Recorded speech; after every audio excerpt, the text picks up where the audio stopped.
ஆத்தாடி ஒன்னத்தானே உயிர் நாடி தேடுது. காவேரி எங்கே போகும் கடல் வந்து கூடுது.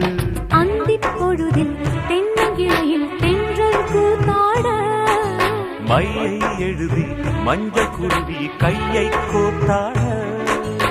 அடங்காத ஆசை கொண்டு நானும் போராட. உனக்கென பிறந்தவ ரெக்க கட்டி பறந்தவ இவதான். எனவிட உனக்கு இங்கு மனசுக்கு பிடிச்சவ எவதான். ஊரையெல்லாம் இவதானே கூவி அழைச்சா.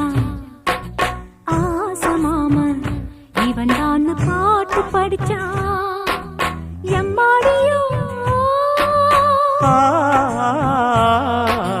எனக்கென பிறந்தவ ரெக்க கட்டி பறந்தவ இவதான்.